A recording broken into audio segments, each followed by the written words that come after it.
আজ বানাচ্ছি chicken curry, একদম নর্মালভাবে। সেই রেসিপিটাই তোমাদের সাথে শেয়ার করব। নমস্কার, বাঙালি রান্নাঘরে সকলকে স্বাগত জানাই। বড়দের প্রণাম আর ছোটদের ভালোবাসা জানিয়ে আবারও একটি নতুন রেসিপি তোমাদের সাথে শেয়ার করছি। খুব সিম্পলভাবে রোজকার মতোই আজকে চিকেন কষাটা বা চিকেন কারিটা রেসিপিটা আমি রান্না করব। সবাই কেমন আছো? আমিও বেশ ভালো আছি। আজ বুধবার, আজ সকালে রান্নাবান্না শুরু করে দিয়েছি। ভাতও বসিয়ে দিয়েছিলাম পাশে, আর এইদিকে আমি মাংস রান্না করার জন্য আজকে রান্না করব। প্রায় 500 গ্রামের মতো মাংস ছিল, তার জন্য আমি 3টে বা 4টের মতো আলু নিয়েছি। যেহেতু আমরা বাঙালি, মাংসের মধ্যে আলুটা আমাদের মাস্ট লাগবেই। আলু, পেঁয়াজ, রসুন গোটা গোটা মাংস আমরা সবাই খেতে খুব ভালোবাসি। ওই জন্য আলুগুলোকে আমি দেখো ভালো করে ছুলে নিচ্ছি। আর আমার বটির থেকে রোলারে আলু ছুটতে বেশি সুবিধে হয় আর খুব তাড়াতাড়ি হয়ে যায় আমার রান্না করতে করতে। ওই জন্য আমি এদিকে আলুগুলোকে ছুলে নিলাম। এদিকে দেখো আমি 4টে নিয়েছি। আমি 4টে দেবো না, 3টে দেবো। আলুগুলোকে আমি একদম মিডিয়াম সাইজ করে একটু বড় বড় করেই কেটেছি। আর আলুগুলোকে আমি কাটার পরে, আমার যেহেতু চিকেন রান্না করছি, পুরোপুরি আলুটা সেদ্ধ হয় না। ওই জন্য আমি আলুটাকে একটু ছুরির মাধ্যমে ফুটো ফুটো করে নিয়েছি, যাতে লবণ হলুদ মশলাটা খুব সুন্দরভাবে আলুর মধ্যে ঢুকে যায়। তারপরে এদিকে গ্যাস জ্বালিয়ে আমি কড়াইটা বসিয়ে দিলাম।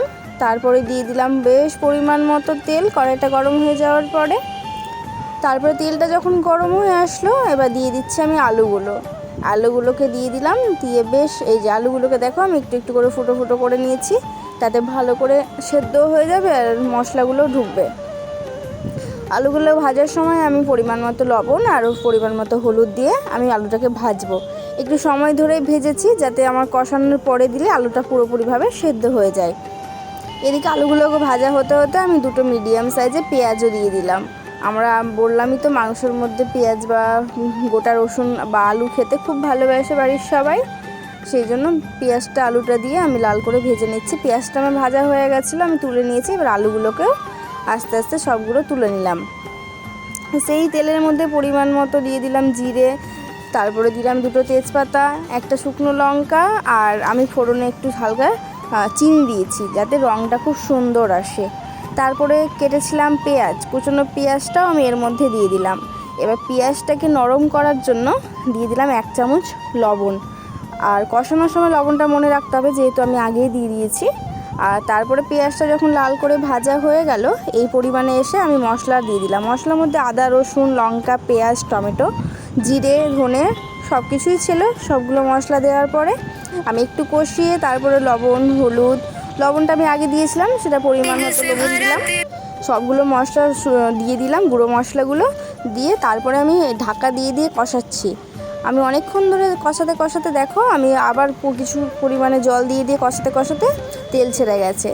দিয়ে আমি মাংসটাকে ম্যারিনেট করে রেখেছিলাম, কিচ্ছু না, লবণ, হলুদ আর একটু লঙ্কার গুঁড়ো দিয়ে।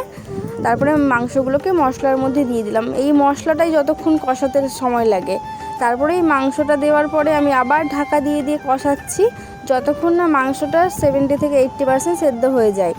দেখো তারপরে আমি আবার আলুগুলোকে দিয়েও মাংসটাকে ভালোভাবে কষাচ্ছি, ঢাকা দিয়ে দিয়ে কষাচ্ছি। আর মাংস থেকে যখন জল ছেড়ে আসে, ওই জলে মাংসটা অনেকটা সেদ্ধ হয়ে গেছে।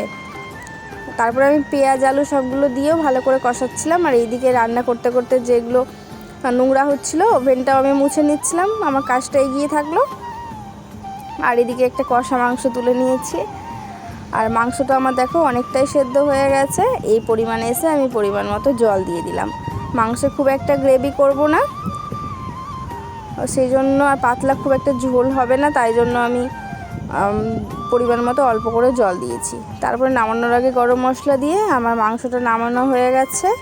আজকের মেনুতে ছিল, আমার শাশুড়ি মা মাংস খায় না, তার জন্য ডিমের একটা তরকারি করেছিলাম। এদিকে আরেকটা তরকারি, এদিকে পেঁয়াজ, লঙ্কা, তারপরে লেবু সব কিছু রেডি। আম ভাজা ছিল। এই ভিডিওটা